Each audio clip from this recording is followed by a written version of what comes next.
my life and the part of it that I was living in hell, part 2.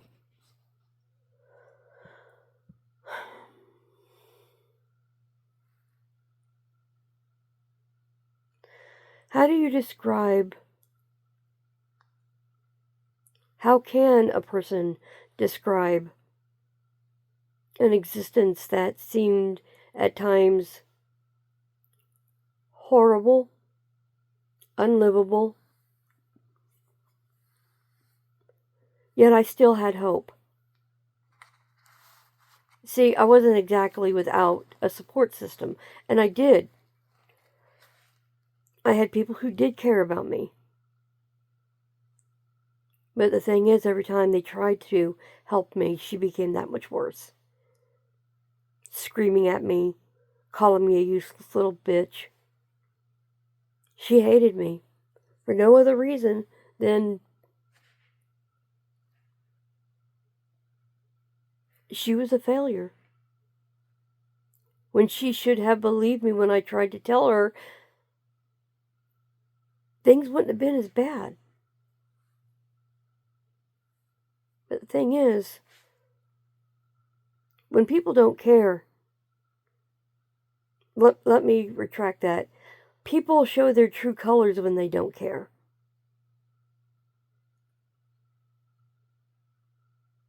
And she didn't care.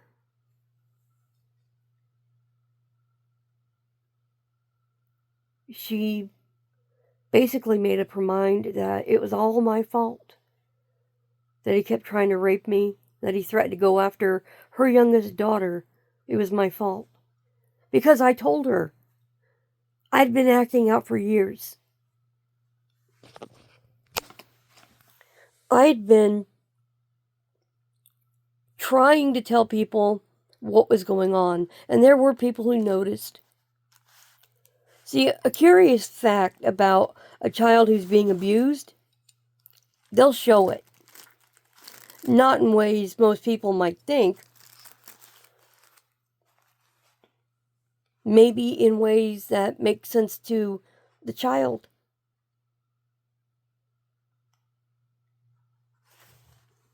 But I tried for years.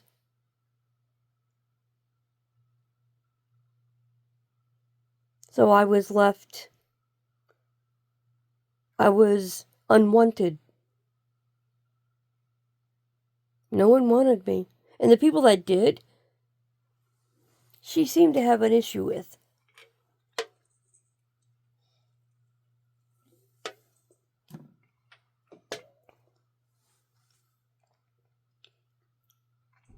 That was when I first got an ulcer, a peptic ulcer, and my health and my diet were unbelievably atrocious. They were poor. Her idea of treating me like a child was she would go out partying with him on a Saturday night, come stumbling in on a Sunday morning, and take us to go get pancakes with strawberries and whipped cream. Her 3 daughters, and I was the one sitting in the corner. See, my diet was so poor, and my needs weren't being met. I developed an abscess in a tooth in the front of my mouth on the right-hand side. It was so bad you could literally take a safety pin and stick it down in there. It was just that bad. But she kept, I guess you could say, medicine around for the pain. And by medicine, I mean bootleg liquor, moonshine, Everclear. So, to shut me up, when I would be in pain and I was crying from the pain, she would give me some. She would tell me to put it on the tooth and other teeth that were hurt. See, I had 5 teeth that went bad because I wasn't allowed to brush my teeth every day either. She never got me a toothbrush or toothpaste.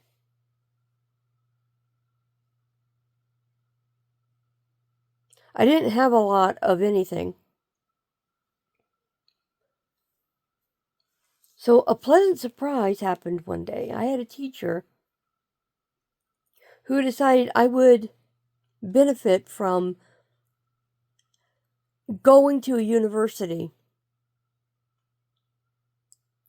She had put in an application for me and I'd been accepted to a university in New York, which would have gotten me away from that woman, which is what I think the teacher was trying to do. But the woman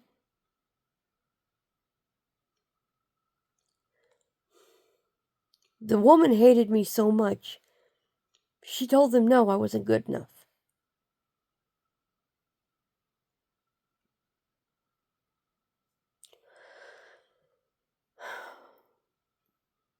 So that dream of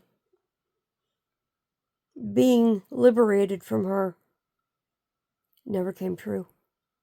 At least not then. I've had some good parts of my life, but scant few.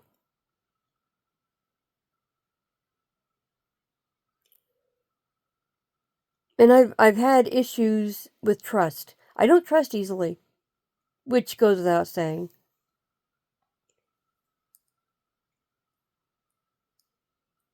But people that did care about me then, they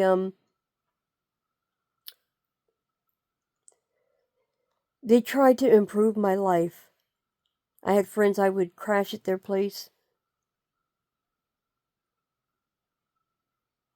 At times, I would stay at Carol Bailey's home with her mom. Her father was military. I think he was Navy or Air Force. They were a very good family. Carol's mom offered the woman money to take me with them. She barely knew me, but she saw my pain. And the second she offered to take me off that woman's hands, the beatings got worse. When he wasn't trying to rape me, he had made a paddle approximately 1.5 feet long, thick wood, with holes in it so that there would be no air resistance when they beat the hell out of me with it. And when they weren't beating me with that, they used a willow whip from a willow tree.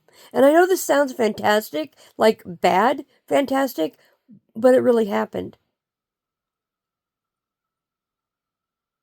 See, lies are harder to remember. The truth isn't. And the truth is, my life was hell. I lived in hell. And I kept wondering, why me? What have I done? What did I do to deserve being treated like a stepchild? Like an animal?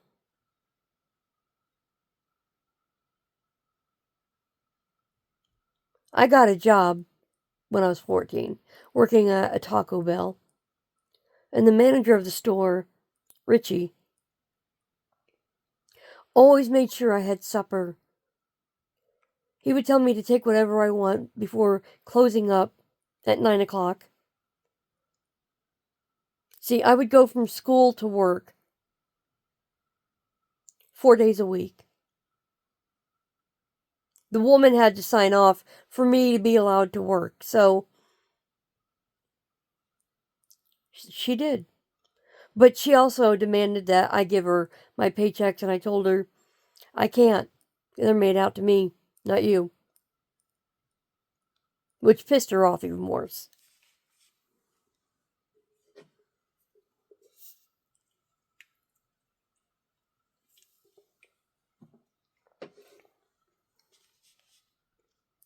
She would always make up some kind of bullshit lie. Her second daughter needed something, or her youngest daughter. They wanted to use my money. See, the money I earned, they wanted.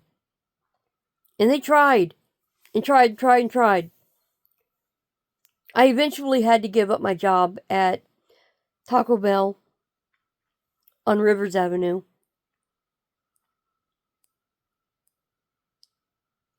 See, I looked up the old place in North Charleston, South Carolina. And I remember the address to this day, 5732 C. Dempsey Avenue.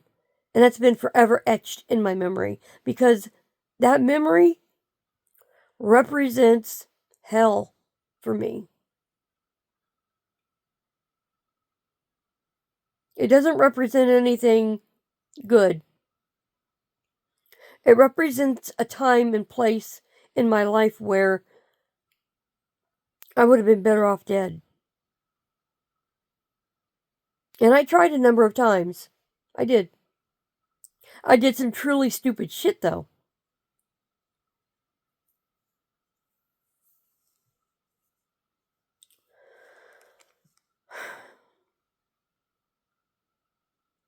My life then was horrific.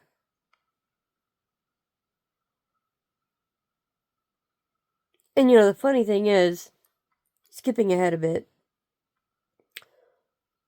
getting married to the loser I was married to actually caused stress in such a way I developed cancer. So not only did I have ulcers in my stomach, my teeth were rotten, my needs weren't met, and the only thing I could think of was, how can I make her stop hating me?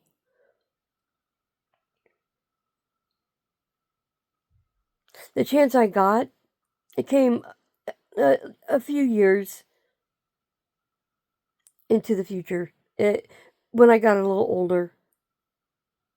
Like when I finished Denison. And I went back and stayed with her, and my then best friend, he finished and came and got me away from them. I thought I was safe. I was wrong. I would learn just how deep somebody's hatred for me could go.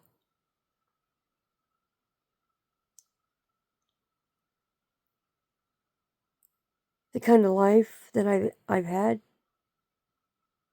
prior to these last few years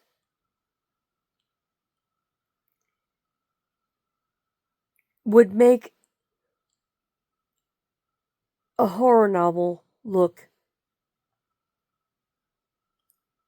not so horrible.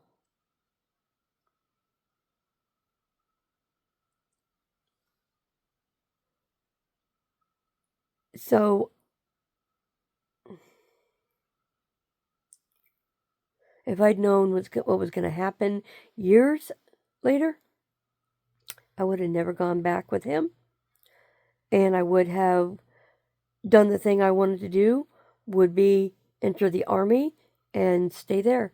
I should have. When I think back, I should have.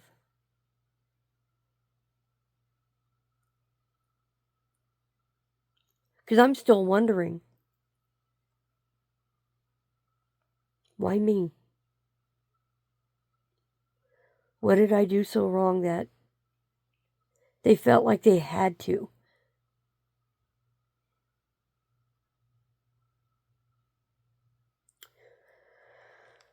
Anyway,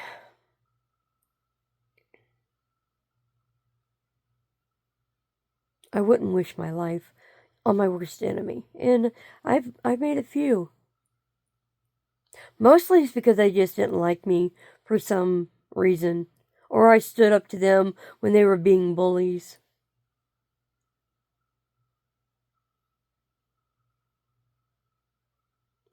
If somebody would have said, hey, you're going to get married, and then years after that, you're going to develop cancer. Which did happen. I got married young. Had my son young.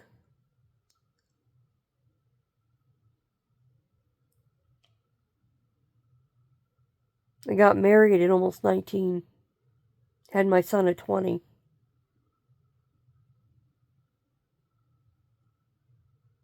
He was not healthy the day he was born. And that is another story for another day in part 2.